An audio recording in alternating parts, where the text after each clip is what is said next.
चलिए दोस्तों, आज आपको एक छोटा सा किस्सा सुनाते हैं। एक छोटी सी कहानी। एक प्रोफेसर अपनी क्लास में आते ही बोले, चलिए आज सभी का सरप्राइज टेस्ट हो जाए। बस सुनते ही घबराहट फैल गई स्टूडेंट्स में। कुछ किताबों के पन्ने पलटने लगे तो कुछ लगे पढ़ने सर के दिए नोट्स। ये सब कुछ काम नहीं आएगा, प्रोफेसर साहब मुस्कुराते हुए बोले। क्वेश्चन पेपर रख रहा हूं आपके सामने। जब सारे पेपर बट जाएं तभी आप इसे पलटकर देखें।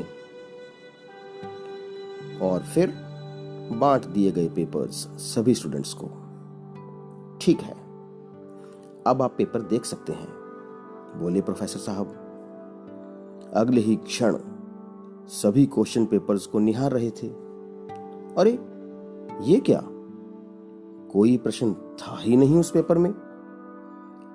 था तो व्हाइट पेपर पर एक ब्लैक स्पॉट, एक काला धब्बा। यह क्या सर, इसमें तो क्वेश्चन है ही नहीं, एक छात्र खड़ा होकर बोला। अरे भाई, अब जो भी है आपके सामने है, आपको बस इसी को एक्सप्लेन करना है। लेकिन ध्यान रहे, इसके लिए आपके पास केवल 10 मिनट ही हैं। And your time starts now.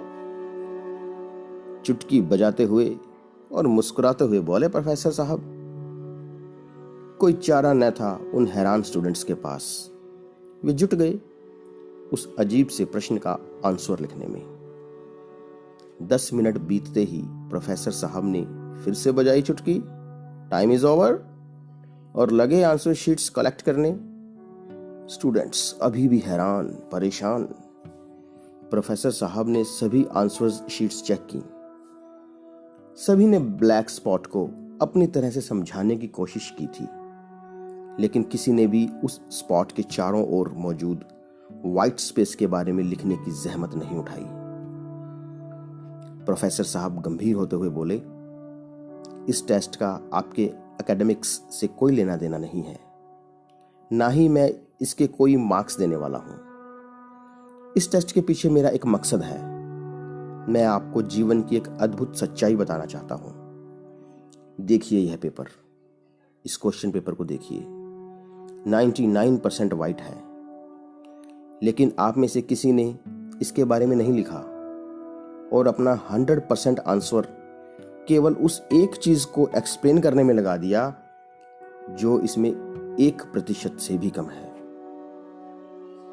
दोस्तों, यही बात हमारी लाइफ में भी देखने को मिलती है। प्रॉब्लम्स हमारे जीवन का एक छोटा सा हिस्सा होती हैं, लेकिन हम अपना पूरा ध्यान इन्हीं पर लगा देते हैं। कोई दिन रात अपने लुक्स को लेकर परेशान रहता है, तो कोई अपने कैरियर को लेकर चिंता में डूबा रहता है, तो कोई पैसों का रोना रोता रहता है, कोई दूसरे की छोटी सी गलती को अपने दिमाग में रखे रखता है। क्यों नहीं हम अपनी ब्लेसिंग्स काउंट कर खुश होते? क्यों नहीं हम पेट भर खाने के लिए उस सर्वशक्तिमान प्रभु को थैंक्स करते? क्यों नहीं हम अपनी प्यारी सी फैमिली के लिए शुक्रगुजार होते? क्यों नहीं हम लाइफ की उन 99 चीजों की तरफ ध्यान देते जो सचमुच हमारे जीवन को अच्छा बनाती हैं? क्यों नहीं हम अपने मित्र संबंधियों की मिस्टेक्स को इग्नोर कर अपने रिलेशंस को टूटने से बचाते? स्टूडेंट्स प्रोफेसर साहब की दी गई इस सीख से गदगद हो गए। आइए आज से ही हम अपनी लाइफ की प्रॉब्लम्स को ज्यादा सीरियसली लेना छोड़ें। दोस्तों, मित्रों, सगे संबंधियों की मिस्टेक्स को भूलें और जीवन की छोटी छोटी खुशियों को एंजॉय करना सीखें। तभी हम जिंदगी को सही मायने में जी पाएंगे। Thank you.